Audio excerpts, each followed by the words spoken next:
Here we have a system of linear equations, and they are the equations in two or more variables given in the linear form. The solution to such equations are found at the intersection of the equations in the system. Now, this type of equations have the three types of solution mainly. First one, where the system is said to be consistent and will have a one solution only when the lines representing the equations will be intersecting at one particular point. Second one is a system which is again inconsistent but will have infinite solution. This happens when the system are coincident to each other, means the lines are coincident. Third one is where the system becomes inconsistent, and that is we are having no solution. This happens when the equations are parallel to each other. Now we will use matrices to solve the system of linear equations. As we know, matrix is a rectangular array of numbers. For example, we have these two examples of 2 cross 2 and 3 cross 3 matrices.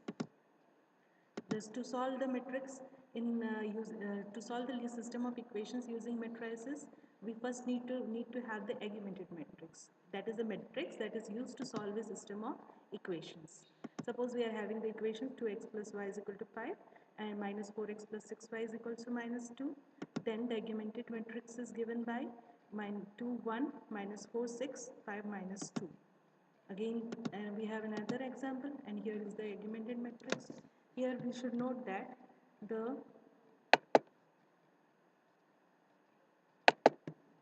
this part 2 1 minus 4 6 is said to be the coefficient matrix, whereas this one 5 minus 2 is said to be the value matrix. Together they form the augmented matrix.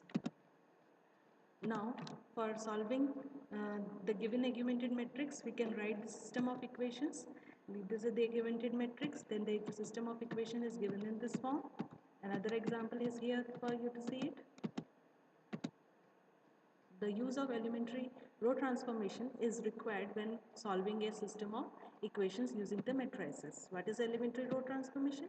Interchange of two rows, or multiply one row by a non-zero number, or thirdly, to add a multiple of one row to a different row.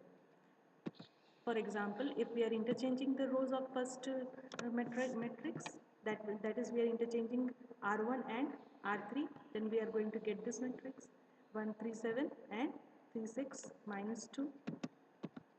And if we are multiplying row 3 by 2, that is 3 6 minus 2 minus 8 will become 6 12 minus 4 minus 16. If we are multiplying my R1 with minus 2 and adding it to R2, we'll get this matrix. The solution to the system of equation is complete when the augmented matrix is in row echelon form. Now what is a row echelon form? A matrix is in row echelon form when it satisfies the following condition. First one, the first non-zero element in each row called the leading entry is 1. Each leading entry is in a column to the right of the leading entry in the previous row. Rows with all non-zero elements, if any, are below rows having non-zero elements.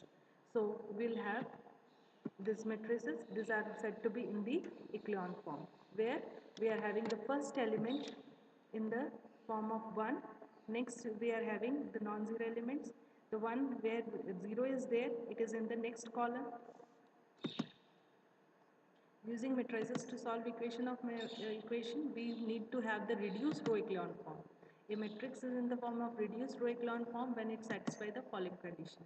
The matrix is in row echelon form. The leading entries in each row is the only non-zero entry in its column. That is in this form. That is, columns are having only one non-zero entry, and other than that, the last column only will be doesn't have a specific conditions for zeros and ones. Use matrices to solve the system of equations. We are having an example here. The augmented matrix for the given system of equation will be given in this form. The rows can be read as 1 minus 1 1 minus 4 2 minus 3 4 minus 15 5 1 minus 2 12. We may apply the row transformation and form a row echelon form. so that the equation now reduces to x minus y plus z equal to minus 4, y minus 2z equal to 7 and z equal to minus 2.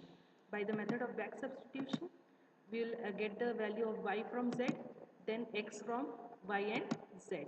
So that the solution become the values of x, y, z as 1, 3, minus 2. Next one, we have another example. We have the matrix form, applied the row transformations like this, got the reduced echelon form. Here the value of x is 1, y is 3 and z is minus 2. Next one, so we have to check whether the system is consistent or not. So here we are having the three different solutions, a one particular value for each of the variable, so the system is consistent and having one solution. Here we are having x is 4, y is 7 and 0 as equal to 2, means the value of z is not being specified. We can have any value for z which will be satisfying the conditions. So that here there is no solution, the system is inconsistent. Last one, here we have two equations, x plus 5z equal to 2, y plus 3z equal to 2, and where z can have any real value. So here the system is having infinite solution. Though the system is consistent, it will not have one particular solution. That is, we can represent it in these two forms. X can be written as 2 minus 5z, y can be written as 2 minus 3z, and z can be any real value. Again, another form can be there. Another example we are showing where the solution will have no solution.